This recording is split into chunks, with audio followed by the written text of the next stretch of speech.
Hello, everyone out there in Radio Land. Y'all are listening to Media Cyphers only on 89.1 WIDR Kalamazoo. As always, following thoughts, views, and opinions are not necessarily those of 89.1 WIDR or Western Michigan University, no matter how dope or insightful they may turn out to be.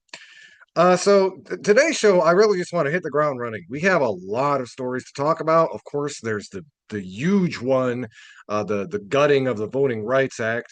We're going to be talking about that in a little bit.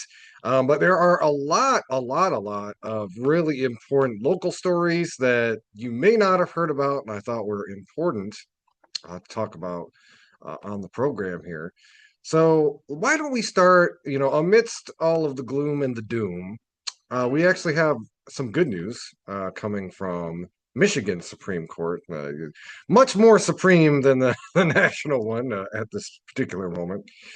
Um, so today, I'm going to be starting off with this article. This is from WLNS. That's an affiliate, local affiliate out of Lansing of I think it's ABC. I'm not entirely sure, but there's some good news regarding at least some statewide protections for undocumented folks.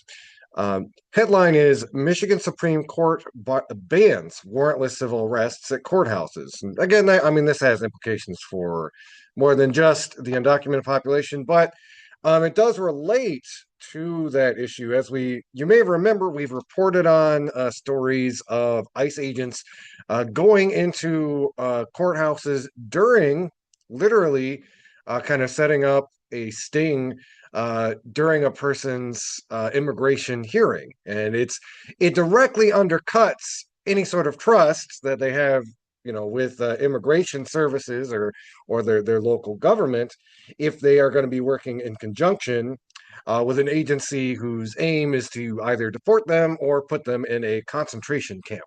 So this is some good news, especially here in Michigan, which is it is a complete border zone because of a kind of quirk in the way immigration enforcement jurisdiction works. I think it's about 150 miles within any border. Well, that includes the Great Lakes, which means that the state of Michigan, for all intents and purposes, is one giant ICE enforcement zone. So anyway, to say that context, so we can kind of dive into this story. This is published April 30th. Again, headline Michigan Supreme Court bans warrantless civil arrests at courthouses. The Michigan Supreme Court voted Wednesday to prohibit warrantless civil arrests at state courthouses, a rule with significant implications for federal immigration enforcement that takes effect Friday. The 6-1 ruling amends Michigan Court Rule 8.115 to bar civil arrests of parties, attorneys, subpoenaed witnesses, and court officers while traveling to, attending, and returning from court proceedings.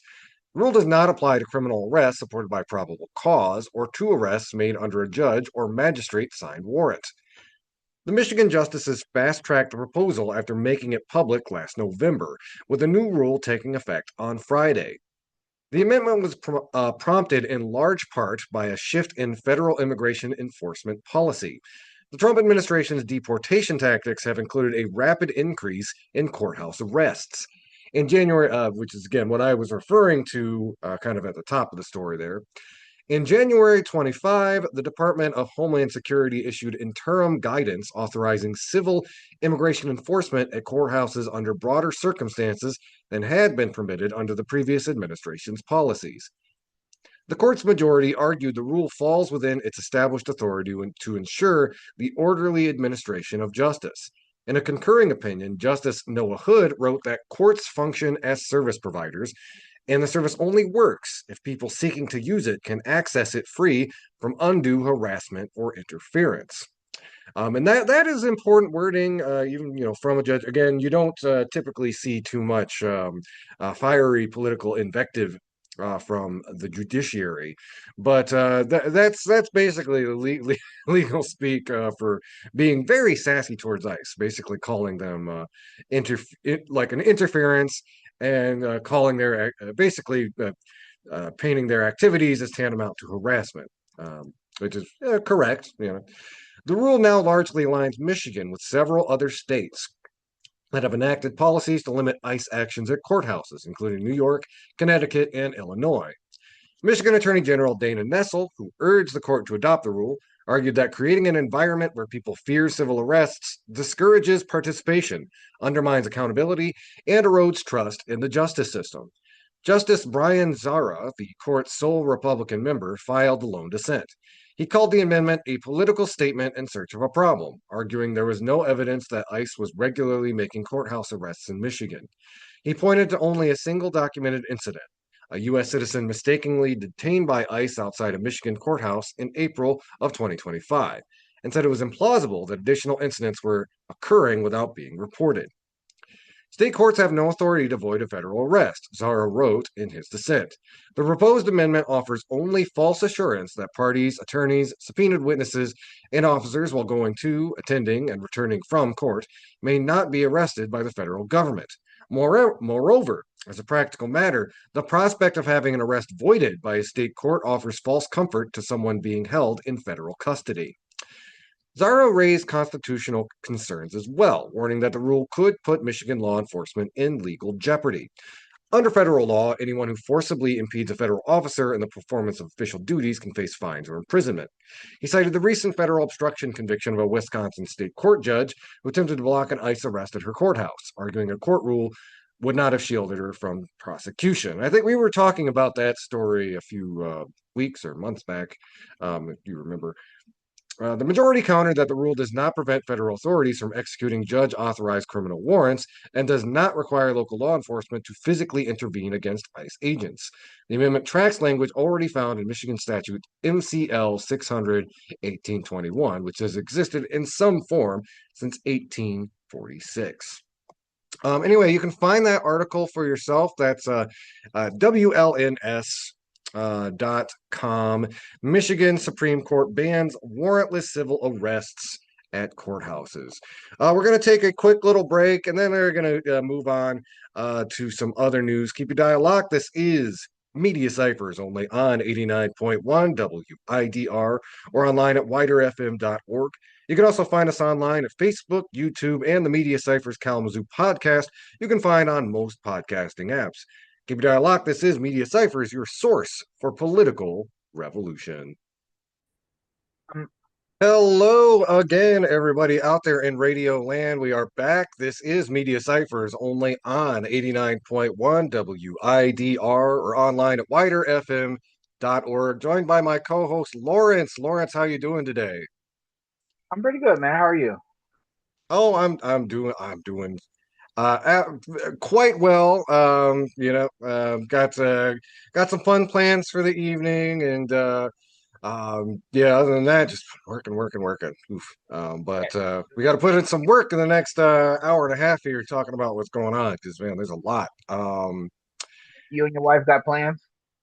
Oh yeah, gonna go to Chi-Town. Got a concert, Iron and Wine. For the folks who like the it was a Valentine's Day gift from a couple months ago. So it should be lovely evening.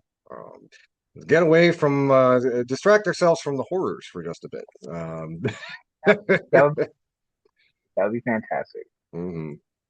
All right. So with that, I wanted to talk about. I think we'll start our friends to the east over at U of M. There's a couple of stories about stuff going down out there, but this obviously ties to a long history and long and not so great history of universities, and particularly the University of Michigan, which has really been mired in controversy about this, coming down against anti-genocide student protest and sentiment.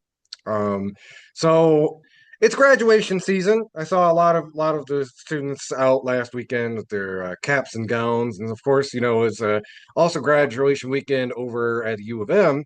And one of the professors was given one of the commencement speeches, um, said during his speech to sing for the pro Palestinian student activists He said this during his speech at Michigan Stadium last Saturday.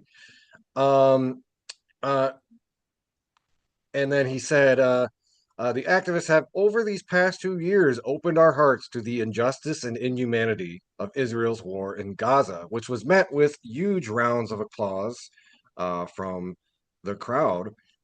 Um, and basically going on, U of M president decided to take again the past of least resistance to kind of again Zionism and the pro-Israel position, which basically just like Congress and like a small handful of actual rank and file Americans still hold to this day.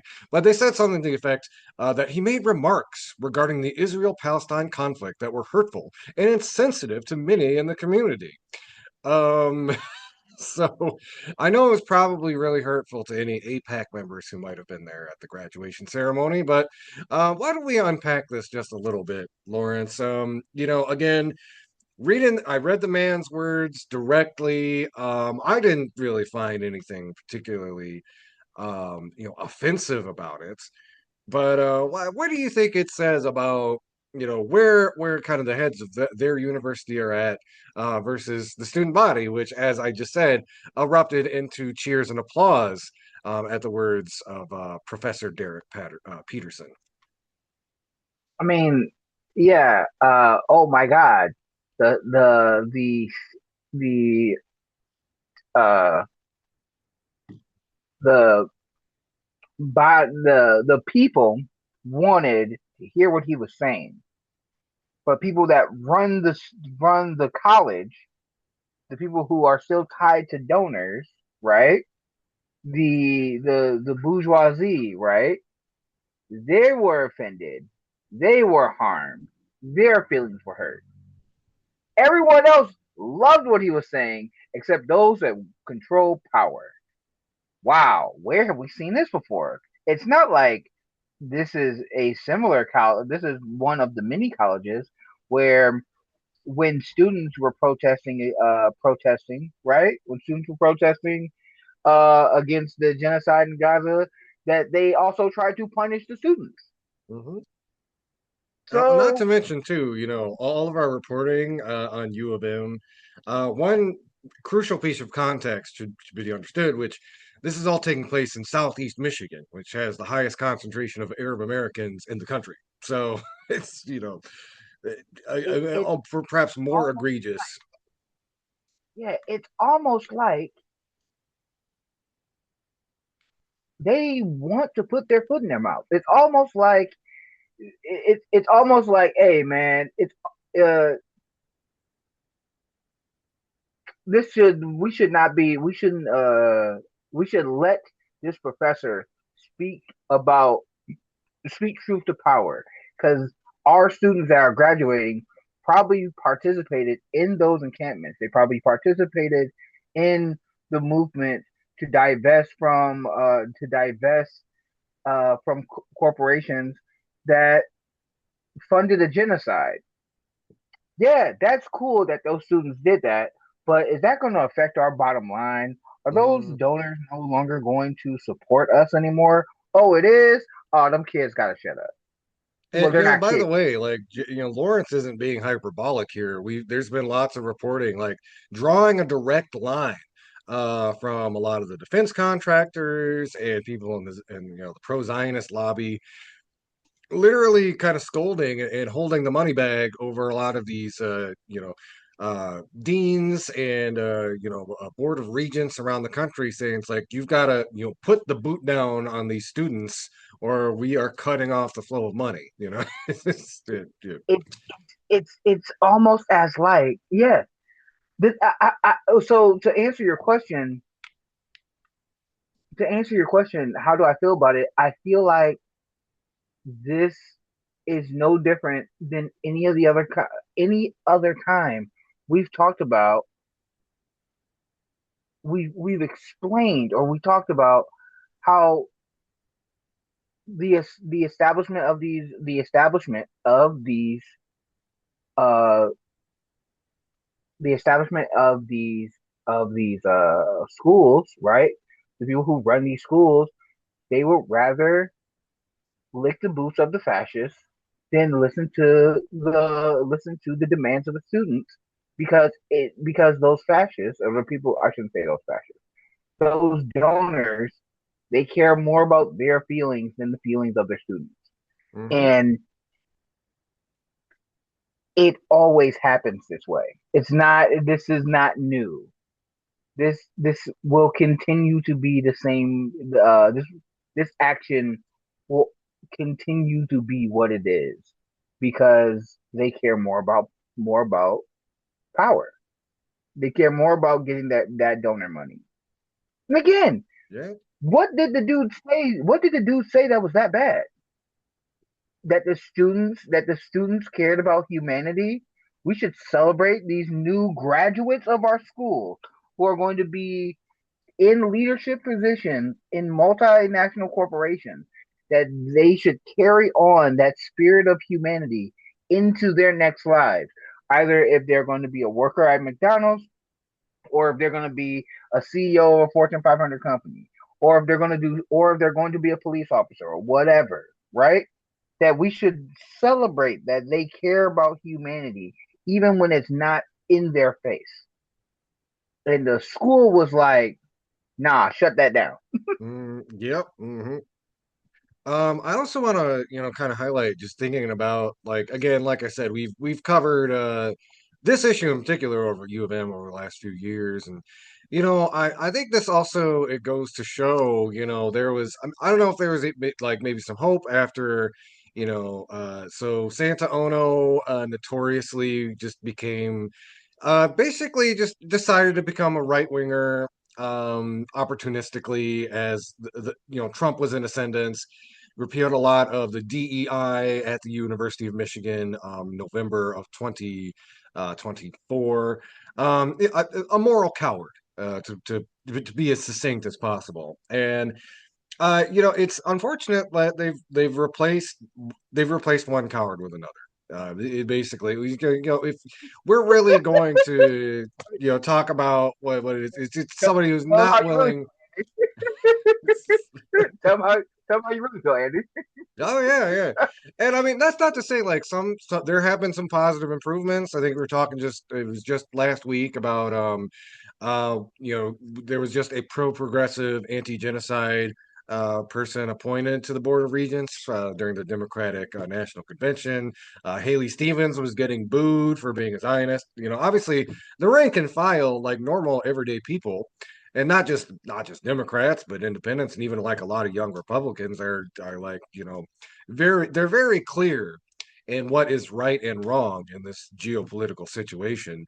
So it's again just really absurd to watch again the dean of one of the biggest universities in Michigan, in an area that has again the largest Arab American diaspora in the country, uh, bending over backwards to condemn throw one of his own faculty under the bus for saying like, yeah, it's good to protest a genocide. That's a good thing. Good job, kids. Oh man. Yeah, yeah. Good job, students. Students, you've Mhm. paid. I mean, think about this. Think about this. The message. Think about the message that you are sending to future students that may want to attend U of M. And I love U of M, right?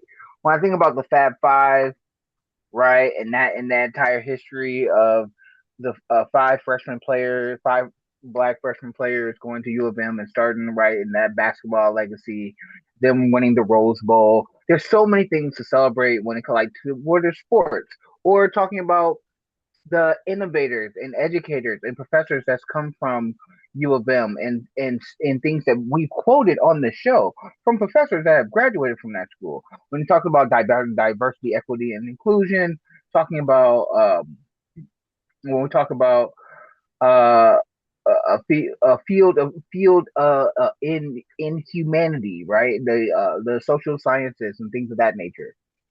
This school is basically saying, hey, we know we taught you about humanity and broadening your horizons, but if it messes with our bag, we need you to shut up. We taught you. We've asked you to spend money with us so that you can get an education, so that you can educate others about understanding humanity. But since it's messing with our bag and our investors, we need you not to speak. And doesn't if that doesn't explain, like, dog, y'all really shouldn't be in power, or maybe you need to start taking some of the classes that those students are taking. like, like I, it as a freshman or as a senior in high school, I will be like, no, I don't want to go to this university because what if in Ann Arbor or in at U of M, I see some police brutality. I see I see women being assaulted. I see Arabs being. I see some Arab brothers and sisters being assaulted. If I see Jewish brothers and sisters being assaulted, and I speak out against it, I protest about it. This school might tell me, "Hey, you messing up the bag, fam. Yeah. You messing up the bag, fam. We need you to check it." Actually, And I've got another story about U of M's bag being messed with. um, and it's interesting because this is actually I'm sorry, did you have anything else to say on that story, Lawrence? no, go ahead. No, go ahead. Okay. So this next story is it's very interesting because it's a rare intersection. You know, a lot of times I mean, I guess the situation in Iran is really putting it more in the forefront, but the link between America's working class and the military industrial complex, usually a lot of times those links are very mystified, deliberately. The government doesn't really want you thinking about what our tax money is doing overseas. And sometimes it doesn't want you thinking about what our tax money is doing, in Southeast Michigan. There's a story from the World Socialist website about, and this is an interesting intersection between the pushback against data centers that we've been seeing all over the state and the military industrial complex because a Ypsilanti utility board has put a 12-month moratorium on servicing a new data center that would have been basically it's going to be this slated to be this $1.25 billion computing facility that's a collaboration between U of M and the Los Alamos National Laboratory. And if you know your history, yes, that does mean doing work on nuclear weapons. And I really we'll put the article in the link. There is some dry science in it, so I'm not gonna just read it verbatim on air, but there are a couple of excerpts that I thought was important um, to point out, especially in the context of this. This is something that's being pushed in a bipartisan way. A lot of the Democrats, Gretchen Whitmer, especially Alyssa Slotkin, have been pushing kind of the military-industrial complex as a way to, shore up jobs and job opportunities and that sort of thing. It is always kind of like this devil's bargain. I don't know how many jobs a nuclear weapon AI data center would bring to U of M. Probably not that many, but yeah, I don't know. Going to work every day thinking it's like, oh, I'm working on something that could kill humanity in like 5 minutes. That's great. um, and Yeah, yeah, this also is like in the background. U of M has really been working in some nefarious ways with the current administration, even more directly than just, kind of bending the knee to pro-genocide political forces. You've had them. There's five Chinese national scholars were fired at the behest of the Department of Justice over some kind of dubious accusations. And then back on March 19th, a lot of people didn't hear about this one. There is a 30-year-old Chinese postdoctoral researcher at U of M's College of Engineering. They committed suicide at the G.G. Brown Laboratory building, and this was just the day after they were subjected to a very hostile interrogation by federal agents. Obviously, we don't know what happened during that interrogation, but it's ostensibly it was so upsetting that it caused this young person to take their own life, which is just horrible and tragic. Um, and also, again, this also links a little bit into the article does a good job drawing out some parallels with Pete Hegseth. He's talking about revamping the U.S. military's professional military education program and replacing Ivy League institutions with more ideologically compliant schools, talking specifically about Michigan's own Hillsdale College. We did a whole special episode about that a couple years ago, but if you are unfamiliar, it's just about 90 miles to the southeast of Kalamazoo, and they are one of the most important conservative ideological think tanks in the country.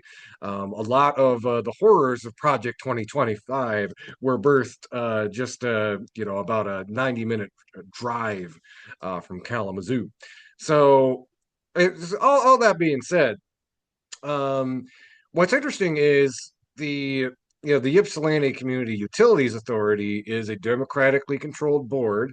It was put in there by the people of Ypsilanti, and I think it's encouraging because it shows even against the power of not only like some of the most powerful defense contractors in the world, but like the Department of Defense or Department of War, repeat excess, which we talk about collapse of the U.S. empire, but again, U.S. does still have the largest military on the planet, and there's something really inspiring to me to think about. Just like there's this local community appointed authority that was able to at least put the brakes on the military industrial complex. That's pretty cool if you ask me. And it's just a little bit of good news.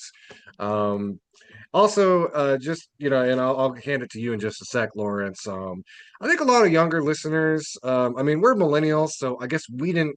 We were born right when like the Cold War ended, so we didn't have to think too much about nuclear Armageddon. I mean, there were some movies in the '90s about it, but um, for the most part, the threat of nuclear annihilation kind of faded into the background as the existential threat of climate change rose. But we shouldn't really forget that existential threat of nuclear war is closer than it's ever been. We have people like Donald Trump having their finger hovering over the button, and according to some reports, he was seriously considering nuking Iran, but like a top-ranking military official basically stopped him. So this is a guy like we have one of the most impulsive administrations in American history, with control of the deadliest nuclear arsenal in human history. So it's really something worth paying attention to, because really, I would even argue the threat of nuclear confrontation is higher than it was in the Cold War because for as much of that fear was in the public imagination, both sides at least had some adults in the room when it came to the use of nuclear weapons. And now it's again, we've got a giant orange toddler who is tweeting about wiping out civilizations. So, Yeah. Lawrence, your thoughts? Uh, man, a lot of thoughts. I don't. I want. I would like for us to move to cleaner energy, and I want us to move to cleaner energy, right? And you will hear people make the argument that nuclear is cleaner energy, or is close to it, right? Or, but then I remember stories about like Hiroshima and Nagasaki. Like I remember like Chernobyl. Like you know what I'm saying? I think I about will Chernobyl. say, and just as a comment, like what they would be doing at U of M is specifically nuclear weapons, not nuclear energy, nuclear weapons. So it's Yeah, like, yeah. not even So like, I know there's a lot of debates on the left about like nuclear versus not, but like they're not even talking right, about like doing something useful. It's it's just yeah, destruction and death. Yeah, if it was like, hey man, we're gonna create something, hey man, we're trying to create a like yeah, we're trying to create a new way of a seamless energy for people. You know what I'm saying? To lower your consumer bill, and we're trying to do that with nuclear. That's that. If that was the argument, I'd be like, fine. They're only making weapons. Like, in the fact that I'm thinking about the fact that we all know whenever they create new weapons, they will always find an excuse to try to test it. They will always try to find a new excuse to where they can try to deploy it and try to test it. And that's not good for anybody. That's not good for any of us. None of us. And the fact that potentially that research could be in our backyard or be associated with people who are in our backyard, that does terrify me. That Hmm. that not give that does not bring me hope. That kind of scares me. I'm not gonna lie. Yeah, I mean, I guess I will say the silver lining that, like, again, this municipal entity was able to put 12-month moratorium. And that's good. I think it also is just it's the dissatisfaction and the very real concerns about these data centers that are bubbling up. And again, if there hadn't been such strong pushback in this, particularly in the state of Michigan, in the last 12 to 16 months over data centers, I don't think the YCUA would have necessarily come to the same decision as they would have. Because again, this is it's a data center. I don't know how much of it is related specifically to AI, but it's consuming.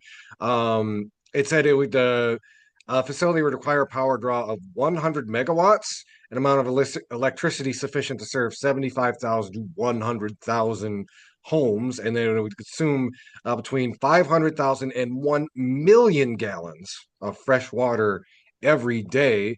Uh, it's just Yeah. Just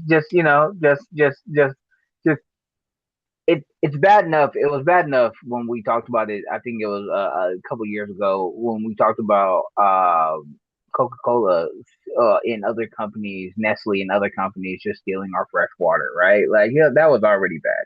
It's already bad enough that you know places like Kalamazoo and other places had oil spills, right? Oil spills in our river, things of that nature, right? It's already bad enough that uh different pollutants like in other PFAS has been in our neighbor cities, like Parchment, and in a lot of our neighbor cities, that higher lead levels is in the lower part uh of of Michigan, right? The lower states in Michigan, lower cities in Michigan have higher lead levels in their water, right? It was already very bad enough that these things are happening. Now we want to have data centers that are going to use up more of our fresh water Mhm. and do more environmental pollution, and that is going to be connected to people who are going to be designing nuclear weapons, better nuclear weapons. How is this good for anyone in the state of Michigan? I think that's my main question, is how is that benefiting anyone here in Michigan? Is that going to lower grocery prices for anybody? It's definitely not going to lower gas prices or electricity bills. It's definitely not going to protect the environment that No. we're so for me, I don't see the net benefit here in any way, shape, or form that helps Michiganders, unless I'm missing something. No, I don't think you're missing a thing. No, that's a pretty good summation. Dog, like say tell us you're the bad guy without telling us you're the bad guy. I feel like that's that's what I feel like. I feel like it's like if we were to be like, hey, you know, we wanna create new supervillains. Hey, you remember watching you remember watching the new Superman movie, right? Oh Everybody yeah. like, yeah, we want to create new Lex Luthors. How would Dude, y'all it's not. how would y'all like how would I y'all say like to help us support the next Lex Luthors? we're not even dealing with like Lex the level of subtlety to the villains we're dealing with in real life. They're like Captain Planet villains. Like, they're just that blatant. Like, we're gonna name our company Palantir, and it's like my name is Fiendish Greedley or what. Oh my Yeah, god. yeah, yeah, hey, yeah, we're doing this is Palantir. We're gonna name ourselves after what was it, the thing in Lord of the Rings. Like that's all. Yeah. That's the other thing that makes me shout out to Francesca Ferrantini because she made this video about it, and please go and watch it on her channel. The I can't say her channel, but yes, I can't say it on radio because it's gonna probably get us flagged. But shout out to her and her channel. She made a whole video about like Palantir and all these Yeah. troglodytes and how they want to be the heroes in Lord of the Rings, but they don't understand that everything that they've been doing makes them the villain. And it in how they're tying their names to things to Sauron and his forces in in Lord of the Rings. It's a great video if you ever get a chance to it. We probably will put it in doobly doo below. We'll put it Yeah. in the Yeah. Hmm. yeah. Yeah, she makes really great stuff. I think she used to be part of what AJ plus one or what. I Yeah, was part of she was a Tarkin part Trek. of yeah, she was a part of AJ Plus. She wrote for the Guardian. Hmm. She's a comedian that does political commentary. She also was an associate with the Young Turks, and they split for a while. And she works with Mehdi Hasan and Zateo, and she does a lot of stuff with them. So shout out to Zateo. There's a couple stories from Zateo that we're gonna talk about later today because they've been doing the Lord's work, and also Dropsite. She also works with Dropsite and Ryan Grimm and all those brothers and sisters over there as well. And there's been some crazy stories. I don't know if you saw the drop site story about Melania and I how don't think so. No. so they went through and explained how Melania got just a quick hit. This is a quick hit since going to be changing subjects. This is my transition into changing this because we're going to be moving to another topic. We're gonna talk about Uh, was it politics or so you remember when Melania came out and was like, I don't know Epstein. I never touched his little whacker. I don't Oh yeah.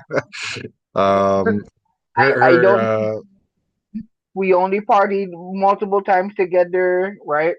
mm, Well, there's been a couple of different stories that has come out with the Associated Press and others that has tied Melania as being a working girl when she was modeling. She was a paid. I'm using working girl. If you understand the context of what I'm saying, you get what I'm saying. It's the stories have come out that she was one of Jeffrey Epstein's girls, and he was with her, as in physically with her, sexually with her, a year before Trump started dating her, mhm. and Yep. that was one of the reasons why she got I out of can't where she remember if that's like in the files or if that's just from some investigative reporting they did, but I yeah, think it's it's a going. I think it's a bit of both. And Yeah. because I read it, and I was like, ooh, I was like, ooh, I was like, oh, that makes sense. That makes sense. I understand why she came out with this press conference because yeah, she is. It makes sense why she has still been staying by Donald's side because she's a monster too, Yep, and she's just as yeah, culpable. You know, the implications is that she was also she may have also been involved in much deeper ways, and I don't want to think about that.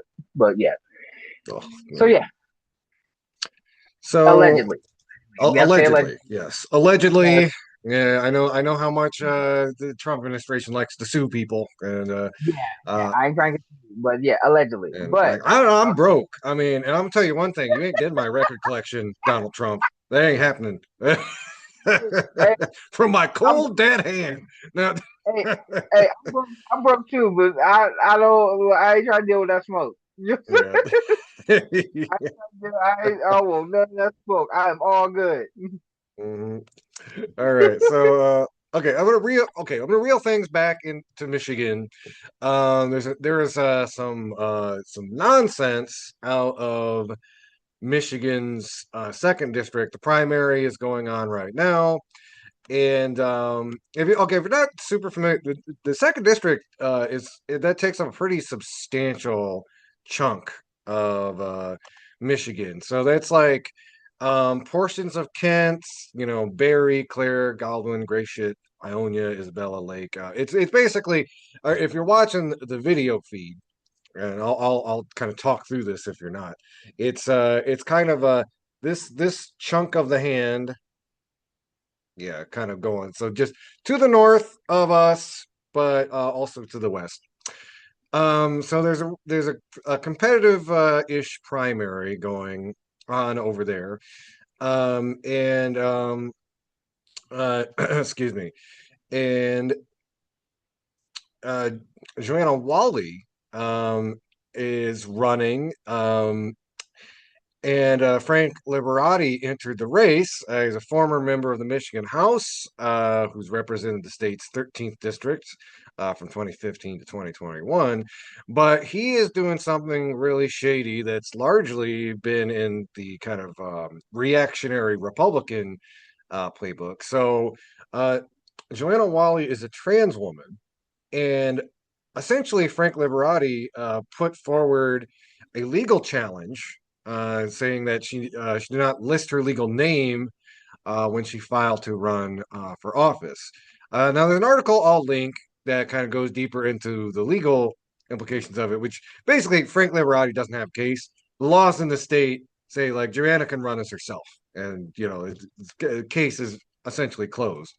But it has brought a lot of attention to the second district from, you've got the Michigan Legislative LGBTQ plus caucus, the Progressive Caucus of the Michigan Democratic Party put out a statement.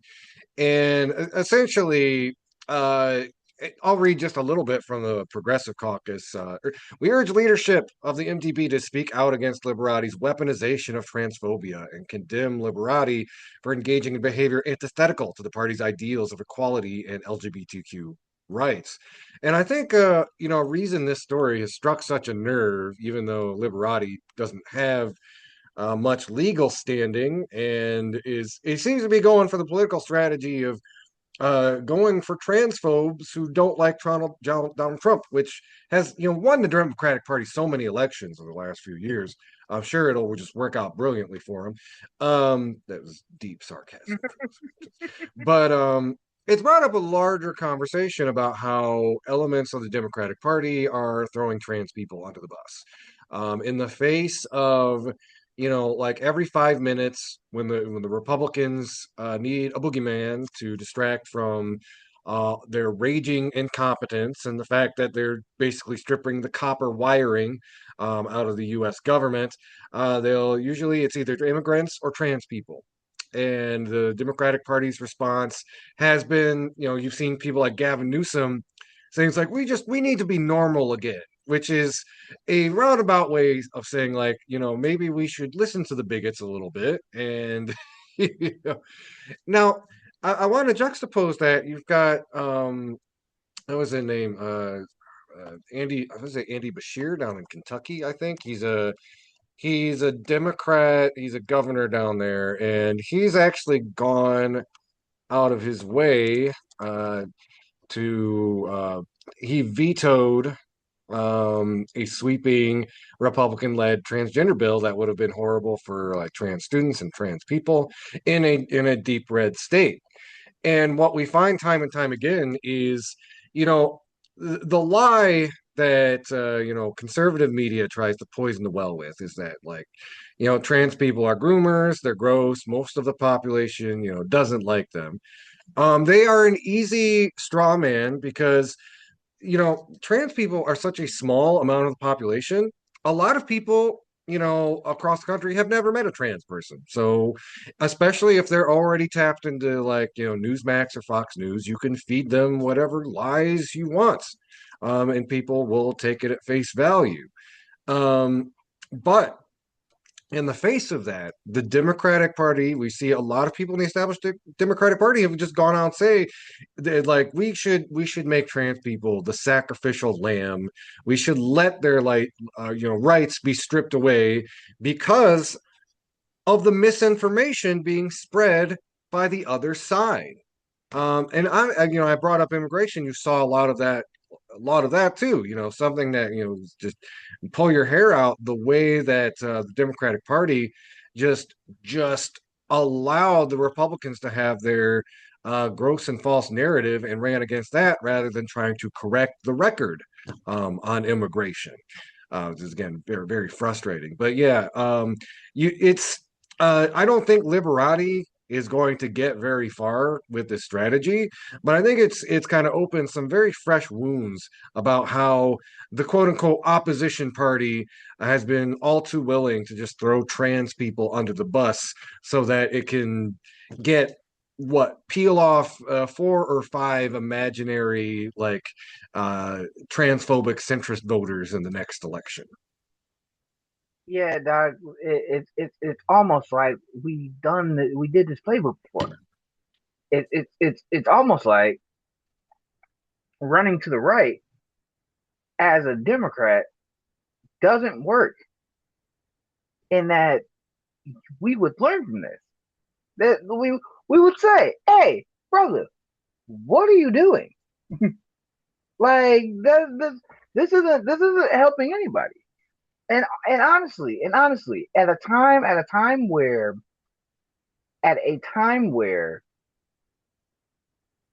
our country, it has bombed multiple countries.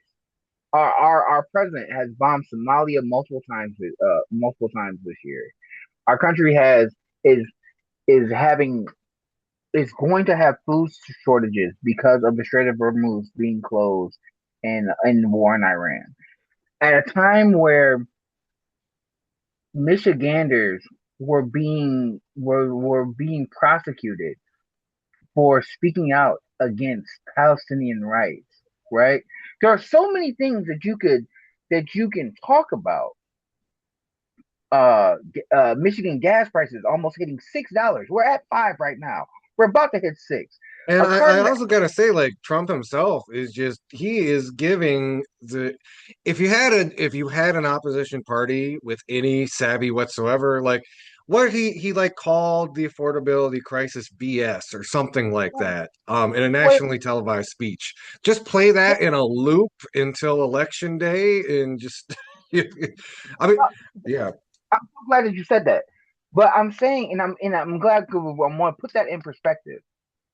As a Democrat, there are so many things you could talk about. How a majority of a large portion of Michigan voters and people across the country are no longer signing up for health care. They cannot afford it. They've been priced out of actually getting it. They're not signing up for the Affordable Care Act, and they're not buying into.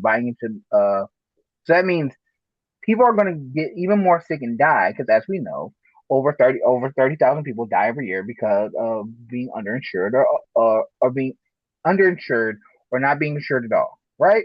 Hmm. It's one reason why Americans go bankrupt in this country is because of medical debt. These are facts. These are facts that we've talked about this all the time on this show. So instead of addressing any of those issues with your policies and your ideas, you want to talk about how your opponent chooses to identify being disqualifying. Yeah. I mean, even more cowardly than that, like not even necessarily talking about it, but trying to use it as like a legal mechanism to knock them out of the race.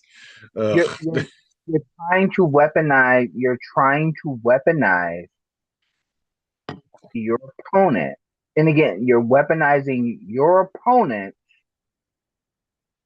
Uh, your opponent's uh perspective of how they choose to identify to the world. This is how you're choosing to move in this moment. That says that, hey, if you're willing to do that to this trans person, what makes me what will stop you from doing something similar to Rashida Tlaib Yeah. because she's Muslim? What what would stop you from attacking Abdul Al Sayed because of his stance on Palestine? What is stopping you from taking any of the other right wing talking points that will harm the best representatives that we have in this party? You should not be running because you do not have the temperament or even the right perspective on how to better serve our community. That's my opinion. Hmm. Absolutely. I don't think I have too much else to say on that. Do you want to just kind of move on to the next? There's a couple of really big topics at the national level. I think we should definitely talk Yeah, about. Do you we have have anything else before we go into those? Because I know those are probably no. going to take up some time. I don't know anything about that person, this trans person's politics, so I will have to look more into that. But attacking someone because of how they choose to identify is garbage behavior. It's always garbage behavior. It will forever be garbage behavior, and you're a garbage person for doing so. Hmm. Absolutely. Yeah, So I think the next thing we need to talk about, and this is this one hurt a lot. And if you've probably, if you listen to the show, you've probably heard by now about the Supreme Court decision to effectively like neuter the Voting Rights Act. yeah. They And gut Section 2. mhm, The initial attack on the Voting Rights Act, they tried to say that Section 2 still exists, so that the Voting Rights Act, in theory, would still protect voters, minority voters, voters of color. That was what Chief Roberts and others said before when they attacked affirmative action in the Voting Rights Act before. Now, in their recent ruling, they've also gutted Section 2 as well. yeah, Section 2 and basically saying, hey, you need to tell the court, you need to show the court that there was intention. You have to yep. show the court that there was intention to uh, to discriminate against voters. And this is an important one because your right wing uncle might bring this up at the Uh, next dinner. It's like, oh, the voting rights, it's still there. You just got to prove it. Ugh. So Lawrence, keep going. Maybe you can talk about kind of the problems when you're trying to create this so sort of burden of proof. But yeah, you're not putting the burden of proof. Uh, uh, Shout out to Ruth Gator Benz, the notorious RG jury, right? With Ruth Bader Ginsburg. Uh, She said it best years ago when she was still on the court, when she was still alive. She said taking away Section 2 or taking away uh Section 2 of the Voting Rights Act, or gutting it the way that they've been doing so. It's like it's like being it's like being caught in the rain, right? You have an umbrella. The umbrella has protected you, right? So you're dry. You're dry because the umbrella has been protecting you. The umbrella is Section 2 of the Voting Rights Act. They're saying we need to get rid of the umbrella while it's still raining because we need to show that the rain has the intent of of making us wet. yeah, And it's like um, that's what rain already does. That's yeah, you're you're exactly. you're And so I I want to kind of draw out too what the Supreme Court was essentially saying was, basically it's okay to gerrymander for partisan reasons, but not racial reasons. And let me explain like the problem with that.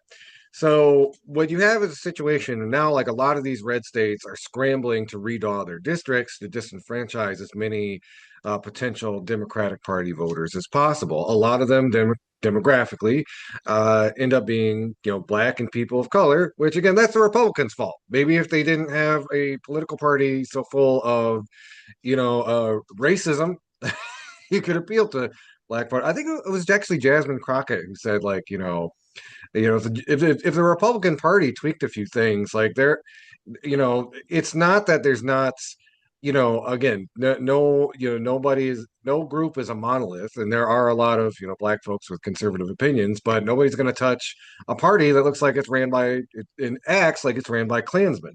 So, Yeah, um, pretty much.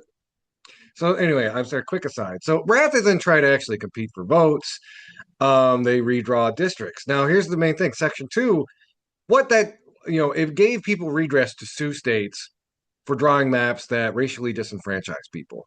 And that former precedent was important because it didn't matter what the intention was. It was if this is, you know, like in practice disenfranchising a particular group, then it's unconstitutional and the map has to be redrawn. Now they can say, Let "Oh, me you give. can redraw that map," as long as they're not being explicitly racist, as long as and let me explain like to the that's a ridiculous burden of proof because you know they're not going to come out and say, "Hey, we're trying to disenfranchise black people." What they can come out and say is, "We're trying to make it so our political party has more seats in the House." Let me. Um, which is Let now me. Let me. constitutional from the do under this ruling. But Yeah. Let me jump in.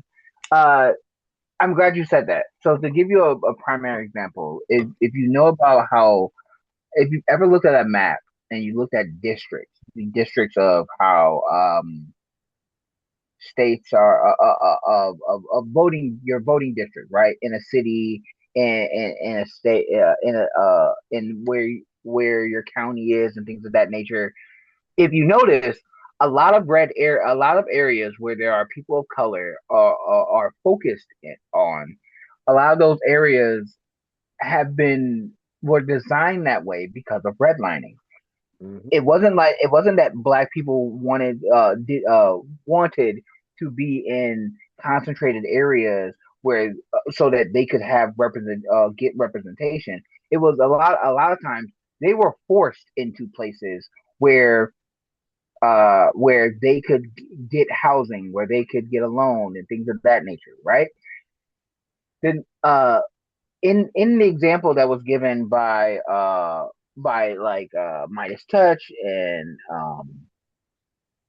some of the other representatives in the dissenting opinion, if you had a state that was square and in the center of that state there was a concentrated circle of minority voters, right? Black voters, that so that they could get so they can have a representative that represents their district.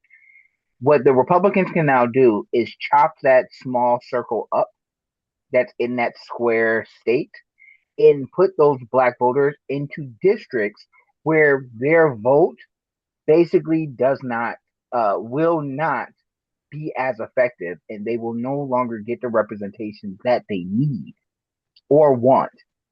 Uh, it's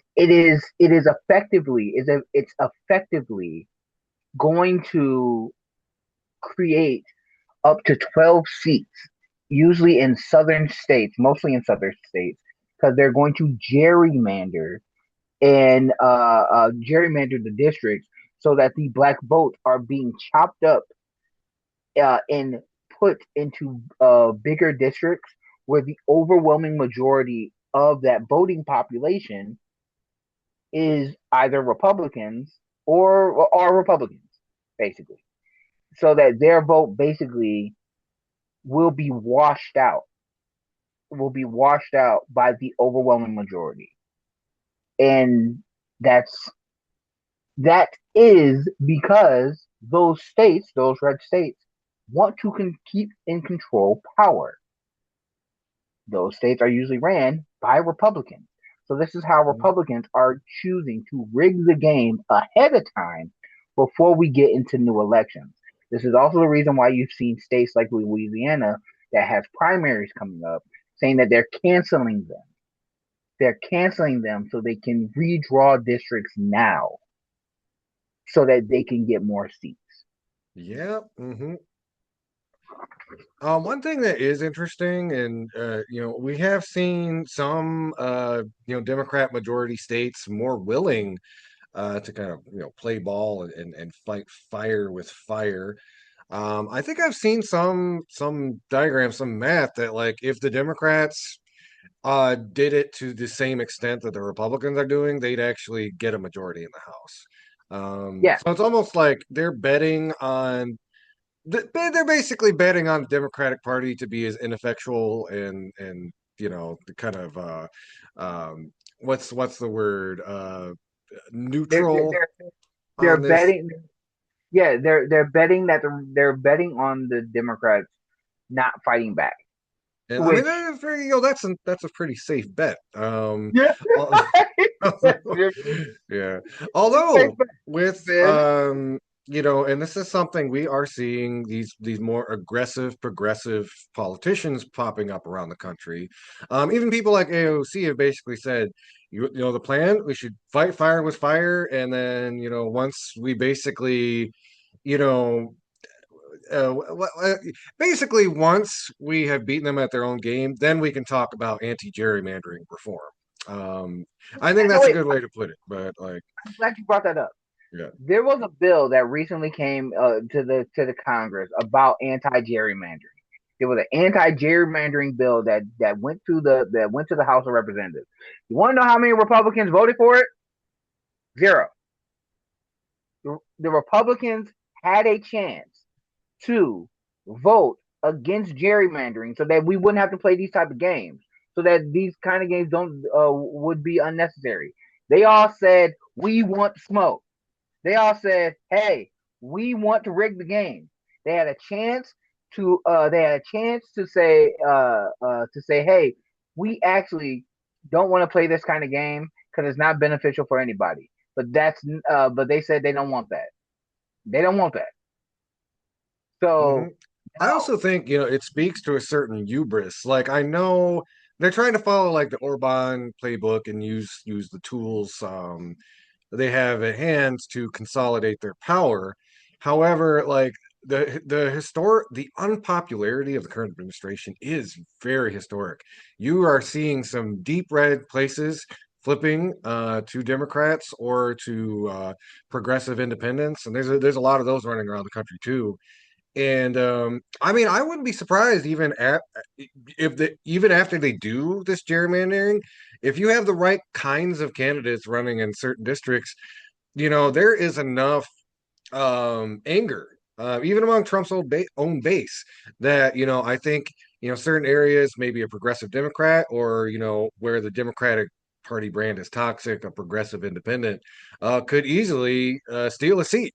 And it's a lot, and whether that happens or Democratic Party gets aggressive and fighting fire with fire when it comes to gerrymandering, there is a certain aspect of like looking at the midterms in November, the Republicans could be looking at it hurt itself in its confusion moment.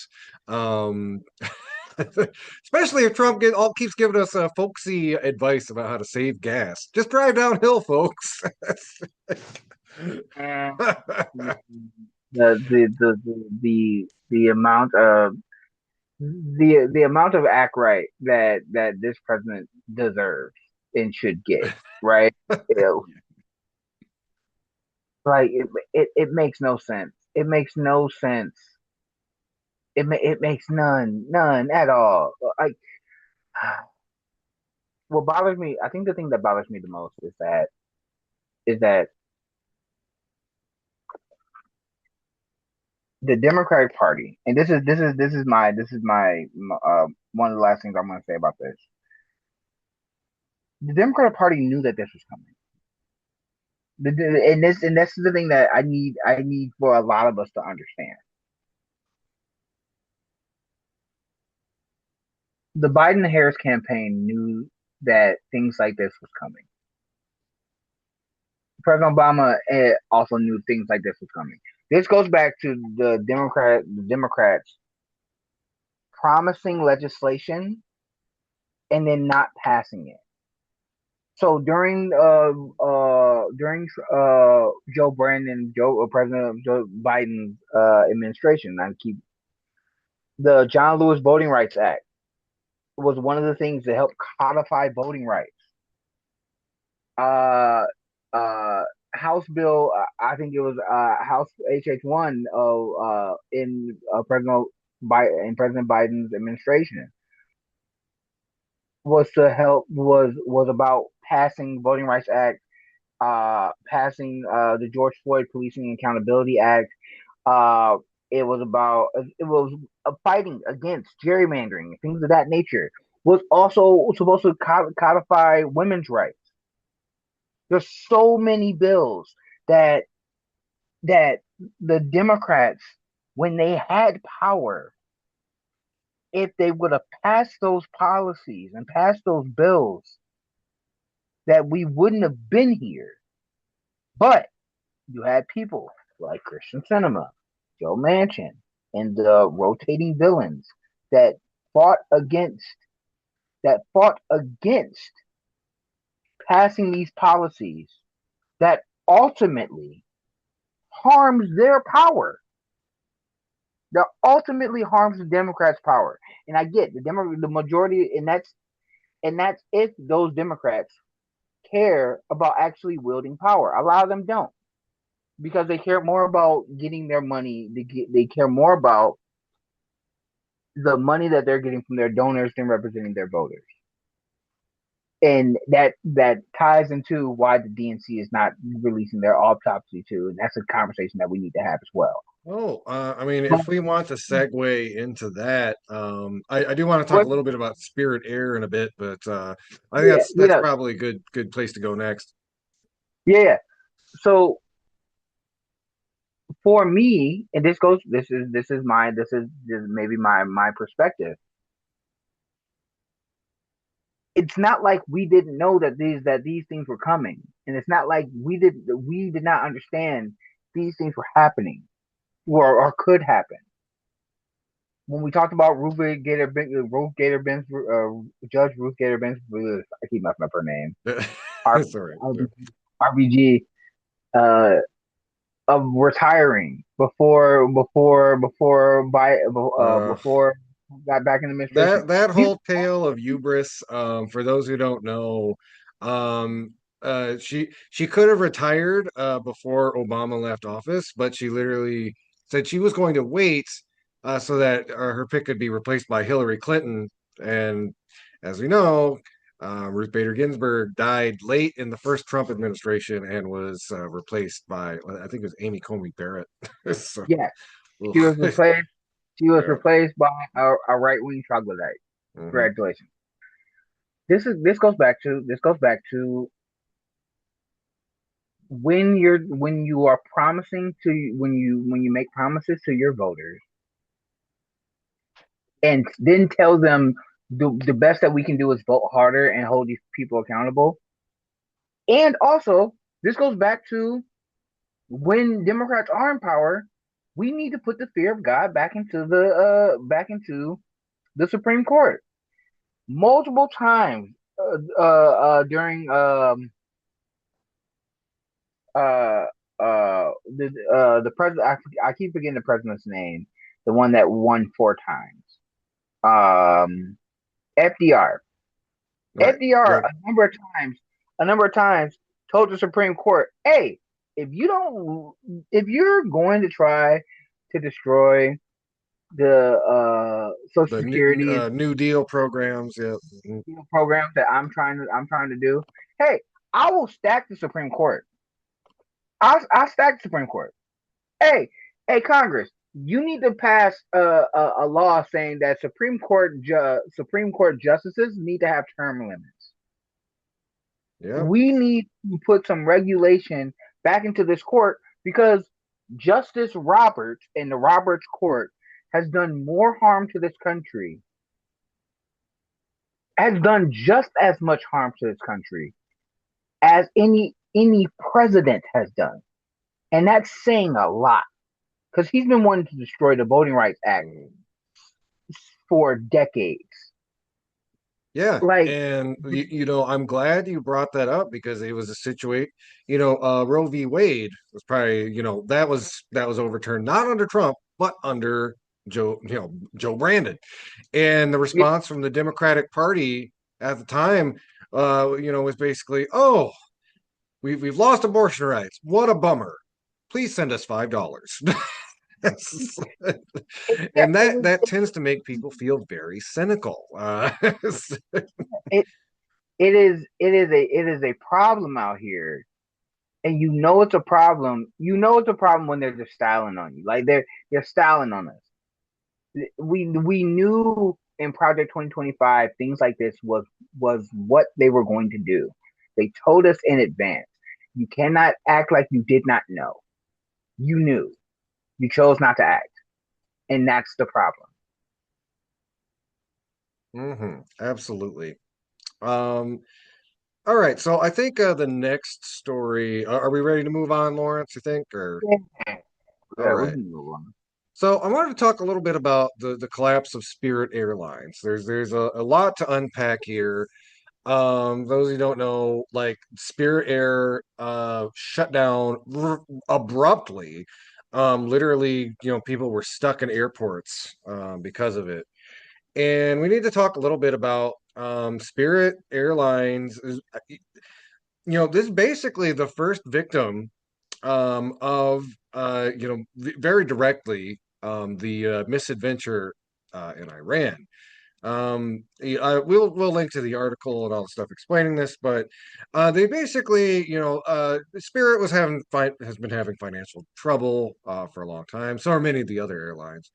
But they ended up like a refinancing deal, if I'm using the term correctly. But essentially, they figured out a plan to keep the company going, but that was back when jet fuel was at I think was at 2.25 a gallon. Now, if you've been paying attention to the last couple months, something happened in the Strait of Hormuz, and now suddenly all kinds of gas is $3, $4, $5 a gallon. And in the face of the price of jet fuel just going up, up, up, up, there was no path forward for Spirit Airlines. There were a couple of off ramps, and we need to we the people running Spirit Air deserve a lot of credit. Some information has come out about Trump's proposed bailout, and it would have involved obviously, you're doing some, you're literally making a deal with the devil, so something close to it, and it essentially would have involved a lot of like using the public purse to again give Trump another way to extract profit out of the company. Also, it would have been under the Department of Defense Production Act, which means Spirit Airlines, as run by the Trump administration, would have had a direct role in interfacing with the U.S. military and Department of Defense. This is problematic for many reasons, but for one, using civilian infrastructure for military purposes is not only morally, ethically, legally wrong, but it also could turn those places into targets when you're in the middle of a war. Not a great thing to do. So to their credit, the people I running also want Spirit did not agree to that. But yeah, the real headline is 17,000 people are out of a job, and with the state of other airlines, it's going to be difficult for them to find a job somewhere else because all of the airlines are struggling, and all of them are having to deal with these skyrocketing fuel costs. yeah. I also want to also I didn't mean to interrupt, but I also wanted to add to the point that uh, a lot of those workers, some of those workers were that worked for, that were also attached to Spirit. A lot of them was also federal workers. So remember, when the government shut down, they wasn't getting paid. Also true. Yeah.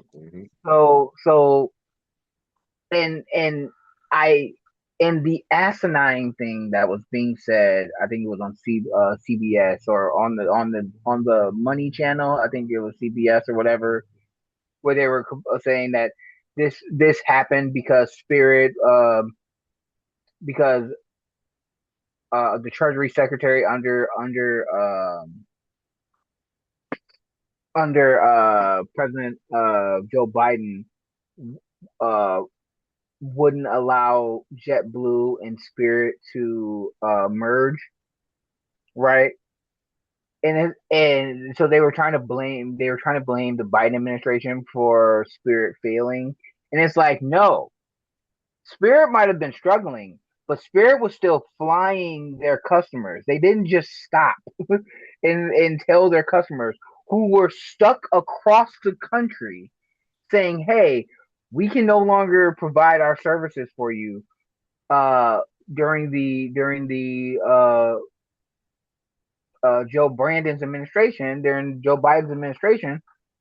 it was it happened under Trump because of what Trump is doing in the Strait of Hormuz, because of the war in Iran. These are the unforeseen circumstances, and these are the consequences of this administration's actions being done to the American people. And it's not the only company that's been slaughtered or been harmed because of this administration's policies. This is one of the most public, but let's not forget, didn't 9 or 10 airplanes crash under Hmm. like within the first year of this man's administration? Yeah. He laid off um he laid off air traffic control people, right? They got fired, Hmm. right? This Yeah. was his administration. This is what Doge did, right? So you have a company that workers aren't getting paid, right? Whose maintenance costs and fuel costs has gone up because of this administration's actions, because of their tariffs and their war. And now they're forced to shut down because of this administration. Yeah. Because people people went on Spirit and on JetBlue and things of that nature because these were the cheapest flights for your common everyday American. That Oh yeah. when you need to get somewhere, and you didn't have a lot of money in your pocket, you could rely on them. And I know a lot of people have been kind of making cracks about like, yes, we all get it. Spirit was not the most comfortable airline, and you had to have like, your carry-on could only be so large, et cetera, et cetera. But as you just mentioned, for working class people, myself included, for the purpose of like going on a trip or visiting family somewhere else in the country, this was often like the most affordable option available. Um, and you know, it. I think like I want to really like kind of paint the numbers out, just to kind of give y'all an understanding of because we're so here's the thing. Um, we've gotten to a point where even the stuff like it's like, well, what, you could just take a bus or take a train, right? Not necessarily. Because like, so I just as like, an exercise, I'm like, okay, let's say I have a crisis. I gotta go see some family in let's say LA. I gotta travel from Kalamazoo to LA tomorrow, right? So I looked up the numbers, and we're always looking at like, okay, so where is what's the cheapest fare, all this other stuff, yada yada yada. And you'd think it would be something like the Greyhound, right? um Greyhound round trip from Kalamazoo to Los Angeles. That's about almost like just $4 shy of $600. Hmm. Um, if you're taking the train, which by the way, I have not ridden the Dirty Dog in a long while, but like that's one of the few things I'm a little bougie about. I'm just like like if you got to travel anywhere longer than like 12 hours, I will not ride a Greyhound because like you are not going to sleep on the bus. There's always somebody next to you, either practicing a song or like uh, making instant coffee or something next to you. But the Amtrak isn't much better. That's also 600. And the cheapest flight I can find, and this is this is while things are still somewhat competitive. Um, you have like a typical airline, it's going to be closer to 450 or 500. There is another budget airline, Frontier, which is 370. And you also have to keep in mind airfare is important for another reason. Working class people have to work. We often do not have time to spend between 24 to 48 hours on a bus or a train. That literally eats away like 4 days of either visit or vacation time. So all of this adds up.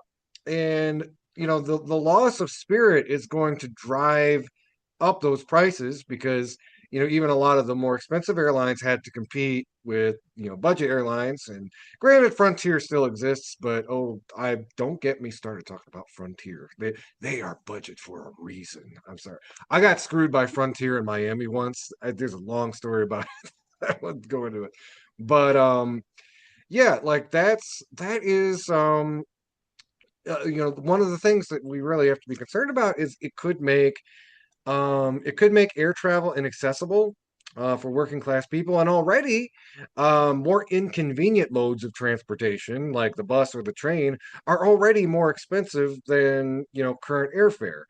And again, a lot more logistically challenging because it takes more time out of a working class person's schedule.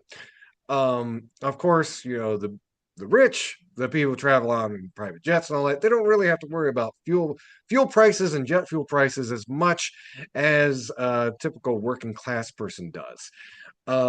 So this could I mean, really, especially as the gas prices continue to skyrocket later in the summer and deeper into the fall, this is really going to impact people's ability to get around and either like take time off or visit family. Doug, I've had to use Spirit a number of times when unexpected things happen.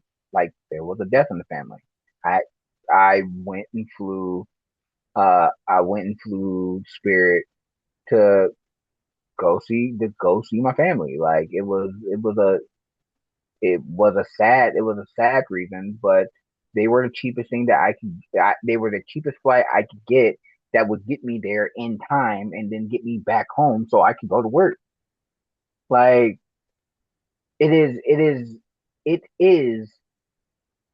uh yeah, it's more this is more than just this is the I would say this is the canary in the coal mine, but when the farmers were saying, "Hey, we are not going to be able to grow crops this year because we're not be able to get fertilizer because fertilizer is not coming through straight from most," this is this is this is the first dominant. This is the first Jenga block that's falling, and there are going to be multiple other companies that are going to end up falling, just like Spirit, of this because of this administration's actions. Like it's not funny. It's not okay.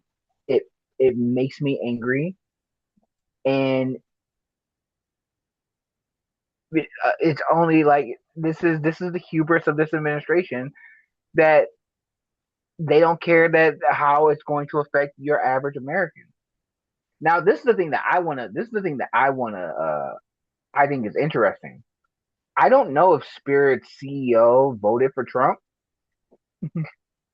I don't know if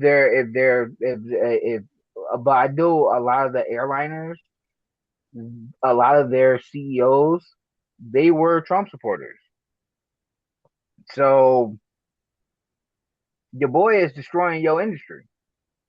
Yeah. Your man, your man is destroying your industry. I don't know what to tell you. Yeah, that's all I got. Oh yeah, and I was trying to look up too, hopefully um you know one bright side, there's two bright sides to this possibly. And it's I do wonder um uh you know how maybe this could really incentivize people to start talking about high speed rail. Uh, you know, so I think the fastest um high speed rail is like 268 miles per hour. You Uh, know what we so should be talking. I'm trying to think how long that would take to get, okay, because we were using the whole LA to Chicago example. So if we had high speed, okay, let's say we had a high speed rail, that would take 7.5 hours to get from Chicago to LA, which is not that much longer than a flight. Maybe like a couple hours, but you The thing, know, Andy, yeah. the thing that we should be talking about, if we're, I mean, yes, we do need high speed rail. The other thing that we should be talking about is nationalizing the airlines. Oh, That's that's a great, that's great point. that's what, that's what we should be talking about. Yeah. This is a prime example why private industry, why certain private industry or certain industries should have an option that is that is nationalized. Just like how during what was it? I don't I'm trying to remember. It was during the War on Terror. It was the War on Terror, and when the Great Recession happened, we had to bail out the banks. We had to bail out the airlines, right? Because people weren't flying. This happened in 2008, right? During the Great Recession, Hmm. and also during I think during the Bush administration. What we should be doing when we what we should be advocating for as Americans is like, yo, we need a a Medicare for all option. We need the government is taking care of this. Spirit and everything. Spirit should have immediately after they went bankrupt and shut down. The government should have been like, hey, we're buying Spirit. We're gonna take care of Spirit. If you want to fly, if you want to fly uh with this company, then we're gonna cover it. It's going to be competitive. It's gonna be cheaper than everyone else. Just like and I would give the example of just like in New York with the grocery stores, right?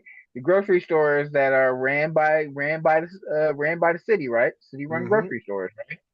Your tax dollars will be going to hiring the people who are running Spirit. They'll be paying for the maintenance of the planes. They'll be paying for the gas. Your tax dollars is going to this alternative airline so that it's cheaper for Americans. That so when JetBlue goes bankrupt as well, because that's what they also talking about, because they were also in debt and they wanted to buy Spirit so they can get out of debt. When JetBlue fails and since Spirit failed, Americans should be like, hey, we need a public option. We need a public option to air travel. It's really funny you should say that because while obviously like the whole the government did try to offer to buy up Spirit, but wanted to turn it into again basically just another profit making mechanism for the military industrial complex.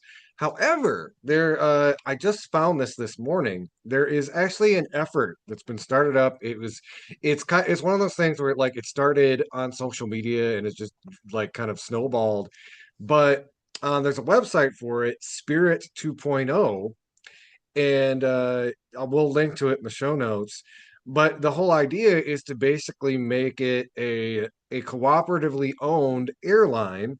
There's a short window before the venture capitalists are circling Spirit Airlines like vultures right now.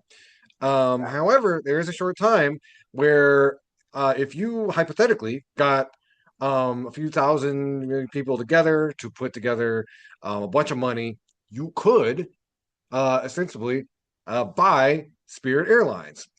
Um, and that's basically the idea that's being floated by the Spirit 2.0 campaign would be an airline literally bought and owned by the people.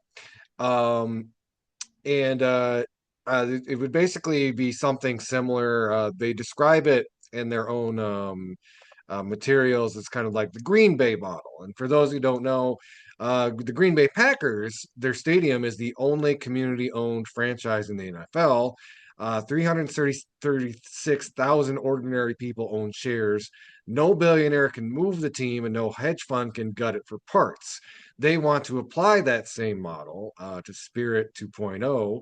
And right now, they're running this campaign. Minimum pledge is $45, which is kind of cute because it's like the average price of a one-way Spirit ticket. And whether they could actually pull this off before some big equity firm scoops it up remains to be seen. But it's really exciting to me that these ideas of like communal ownership are so much in the ether that people were ready. Not only the person who had the idea, but the people, thousands of people around the country ready to back it.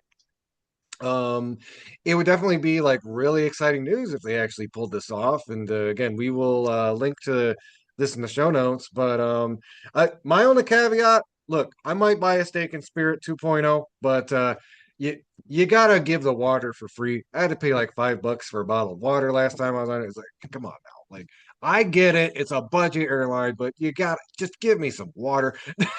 Hey, dry, hey, dry mouth no, flying home from LA.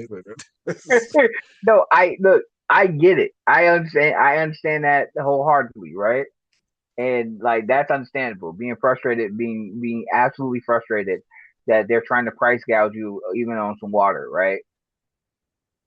But brother, we should be talking about, hey, we the American people are calling for the American people are calling for a moratorium. We're saying, hey yo, we need we need we need an alternative, because this is an essential need. This is an essential part of for Americans. So like, nah, man, like I am all for it. If I'm actually looking at my account right now. I'm like, I could spare. You know what I'm saying? Like we should that is definitely. I'm not saying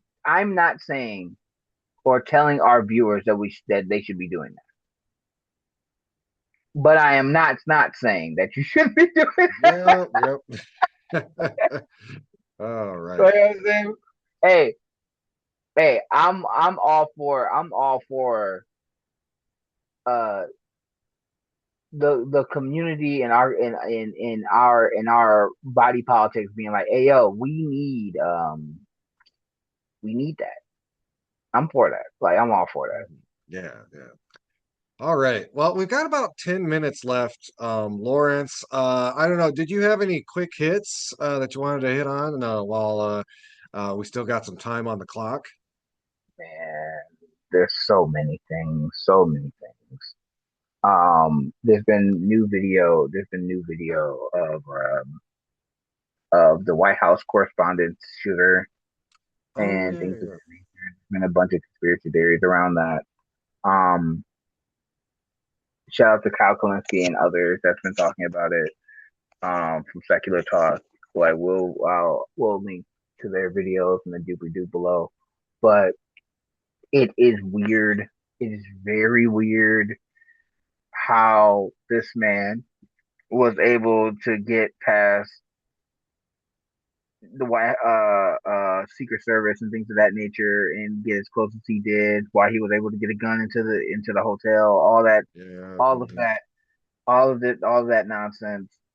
Why, when the Secret Service realized that there was a shooter, they went after the vice president first and not grab the president first? Why was the Hmm. president sitting there and talking about, I want to see what's going on? And like, yeah, it's funny that he tripped in the video. I thought that was hilarious, but it is what it is. Um, oh man, like there's so many things. There's so many things around that story that's just dumb. That's just so dumb. And Peter I Thiel is putting assassination chips into the centrists. my God, yeah, yeah. Yeah. This was a blue sky. This was a blue sky near Tandon, a blue anon person who hated Hasan Piker. He wasn't a leftist. He was a radical centrist. Yeah. You know what I'm Mhm. saying? Like, By the way, oh my God. like just a hilarious detail about it. Apparently, he was sharing like anti Hassan memes on his train ride to go try and assassinate the president. Dog. Man, his So priorities, yeah, I guess. like, is that why? We've talked about so much disaster and dumb stuff that's been going on in our country. Why has Fox News every day for like the last 4 weeks on the top of the hour talked about Hassan Piker? Like, Yeah, look, it's kind of the point. There's a Democratic and Republican congressperson. I can't remember their names, but they are trying to get some bipartisan legislation in Congress to condemn Hassan Piker. And Hassan, to his credit, had a really hilarious clapback. He was like, it's like their boos mean nothing to me. I've seen what makes them cheer, which is, if you remember, that's a quote from like Rick and Morty, but it's like, yeah, completely unbothered. It's like, the big bother is that they're wasting their time going after like a progressive YouTuber or Twitch streamer. Sorry. the thing is, they were trying to tie him to Candace Owens, and I'm like, Oh, and Nick Fuentes. Yeah, like the idea that criticizing Israel is tantamount to gleefully denying the Holocaust or like sharing Nazi memes. oh my God, like yeah, again, there's so much dumb, there's and that's how I can only explain is that it's Yeah. just dumb. And by the way, if it Um, seems like we've spent a lot of time going back to this well, it's not because like we want to spend so much time talking about Hassan personally. It's because that's reflective of the media landscape. That's reflective of the kind of coverage that we do. People like progressive news coverage that's telling the truth about things like the genocide in Palestine or what's going on in Iran. It's the same line of attack. So, I mean, it's a good example to use because it's a very high profile one, but there's a reason we keep coming back to it, and it's because like it's just a really great example of how the establishment, both in the government and the establishment media apparatus, will go after figures who are not kind of towing the company line on these kinds of subjects. yeah, so yeah, you put it perfectly. I can't. I'm not even going to even add any more to that. Um, so my quick hit, and the one thing that I wanted to talk about, or I wanted to get your perspective on, which I've seen multiple people do takes on. I do a couple takes on. Hasan actually did a take on this, and a couple others as well. Pod Save America. I don't like Pod Save America, but they're okay at times, right? They're not necessarily my particular cup of tea, but they are on the left, and they do give some progressive voices a free shake I'd once a say they're definitely more of like they are a liberal podcast that's been shifting a little bit to the left as time's gone on, and like you said, they do platform on more progressive voices. Yes. yeah. So like I said, they're again not my particular cup of tea, but there has been times when they have been on the right side of history, right? Right, we can say that. Um, they had the DNC chair, Kim Martin, on the show, and the DNC chair was year after 2024 was talking about we need to have an autopsy. We need to learn about what happened. Why did this happen again? How did we raise $1 billion and still lose to a pedophile, rapist, con man, nutcase, right? So he goes on the show and he's trying to explain to the Pajans and things in their ilk and to their audience more so on why they're choosing to not release the autopsy to the rest of the country. He got his seat by saying we should know what's going on, and so that we could better prepare and learn the lessons of why we lost. But he will not release the information on why we lost. And I have three reasons. I have three reasons why. I wonder why. Yeah, there's three main reasons why, from my perspective, they're not doing it, and why this shift has happened. But Andy, I want to ask you, what do you think the reasons why they went from saying we need to know what happened to hey, I need y'all to trust us because we know what happened. Well, I think there's like, well, if we released it, it would be too divisive, and it's like we need to look forward, not backward. And basically, from everything I've heard about it, it's pretty obvious that the thing they came upon was like the genocide in Palestine lost them the election. They that would have been the thing that would have got them across the goal line, and it was the one sticking point that was coming up all over the country. They were like polling potential voters. I mean, the uncommitted campaign probably drew the most attention. But like, yeah, in short, that's why. But that's a very inconvenient thing to bring up publicly when so much of your money still comes from APAC. Yeah. So yes, yes, that's one. That's one of the main reasons. Yes, the giving your voters or choosing to not listen to your voters. Uh, when your voters are saying, when 20% of your voters are saying, "Hey, we do not support genocide. We don't support genocide, folks," and that we are not going to vote for candidates that continue to give money to countries that are doing genocides, right? That's one of the reasons. The base also said, why are you going after Republican votes when your base is saying we want tangibles for us? Stop sounding like a neocon saying, hey, we're going to have the most vicious military in the world. Stop hugging Liz Cheney. When you were saying that you were going to go after price gougers, you were polling tremendously. People was rocking with you. And then you said, hey, we're going to rock with crypto. We're gonna rock with this is a big tent, right? This is a big giant tent for everyone except those who are on your left, who are asking you, pleading with you to show some more humanity, right? Mm-hmm. That's definitely one of the reasons.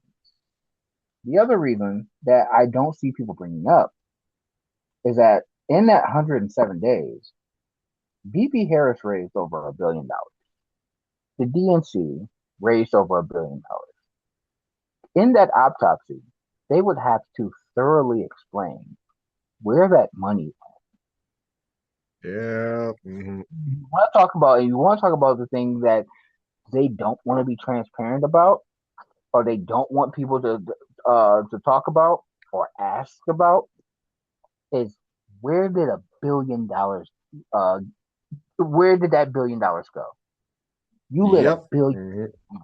fire and got nothing. We lost seats. You lost a popular vote. Yeah, You that was lost interesting. so so that's so yeah. But that also leads to my third thing. It's the accountability, like you said. You said it should be division, but that's accountability. The same people who paid for the consultants, the tours with Liz Cheney, the ad buys on television, the the the victory lap that they were already doing before they won. The money that was being spent had to go somewhere. But the people who were organizing where that money went, they still control the party now. Mhm. If we had a reckoning on where that on if we knew, if the American voter and the Democratic Party knew what they did to lose and how they spent $1 billion and they still lost, the what the American voter would say is, hey, all of those people who are in power when y'all made that decision, y'all need to leave the party. Y'all need to no longer be in Yeah. positions of power. You no longer need to be here. Your services are no longer required. They would say that. They would demand that. Your voters would demand that. Your donors would demand that. But they don't want that to go up. Get it.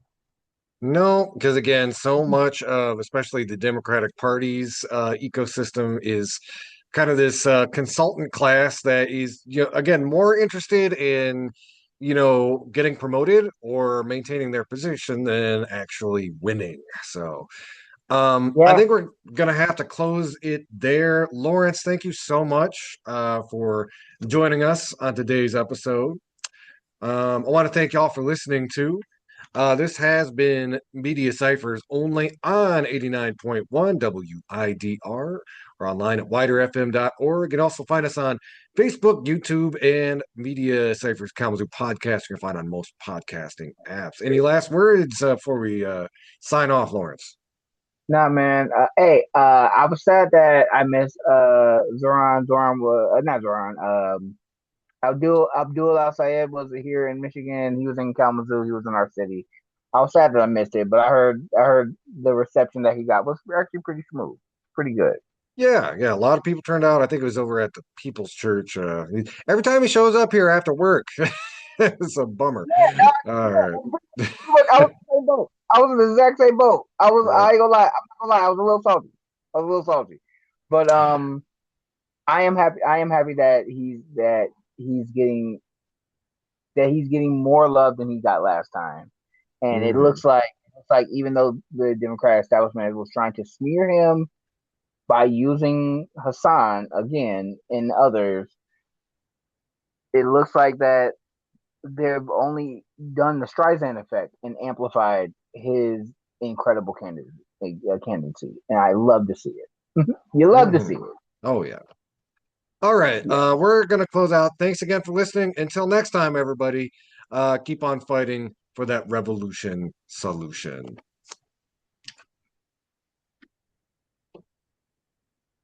All right, Home G. All right, Hopefully, Lawrence. Hey. I'm sorry that. Are we still recording? Oh no, we're recording's off. Oh no, but yeah, I gotta go.